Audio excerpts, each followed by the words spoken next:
हमारे ज़माने के मशहूर शायर बशीर बद्र साहब ने कल भोपाल में इस दुनिया को अलविदा कह दिया। लेकिन कहते हैं ना कि कवि, शायर, कलाकार कभी इस दुनिया से विदा नहीं होते। वो अपनी कृतियों के ज़रिए हमेशा इस दुनिया में बने रहते हैं। लगभग ऐसा ही बशीर बद्र साहब के साथ भी होगा। उनका शरीर ज़रूर इस दुनिया से विदा हो जाएगा, लेकिन उनकी शायरियाँ, उनके लिखे हुए शब्द हमेशा हमारे बीच बने रहेंगे। उन्होंने अपनी शायरियों में इंसानी जज़्बातों को इस खूबसूरती से उकेरा कि उनकी शायरियों ने सरहदों तक को लांघ दिया।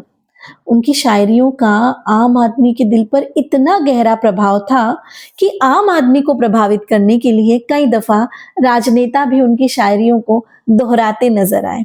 सबसे चर्चित उदाहरण पाकिस्तान के ज़ुल्फ़िकार अली भुट्टो द्वारा उनकी शायरी को पढ़ने का है।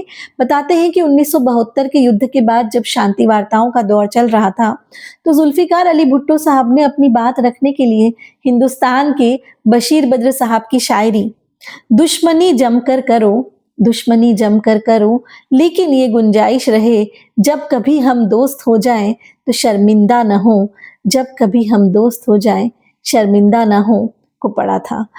और इसी शायरी को 2018 में प्रधानमंत्री नरेंद्र मोदी साहब ने भी भारत की संसद में दोहराया था। जब प्रधानमंत्री बशीर बद्र साहब को पढ़ रहे हैं तो भला विपक्ष के नेता राहुल गांधी कैसे पीछे रहते। उन्होंने भी बशीर बद्र साहब की एक शायरी को अपने एक भाषण के दौरान संसद में सुनाया। शायरी कुछ यूं है कि लोग टूट जाते हैं, लोग टूट जाते हैं एक घर बनाने में, लोग टूट जाते हैं एक घर बनाने में, तुम तरस नहीं खाते बस्तियां जलाने में, तुम तरस नहीं खाते बस्तियां जलाने में। बशीर बद्र साहब को पुस्तक वाली और पुस्तक वाली की पूरी टीम की ओर से सादर नमन।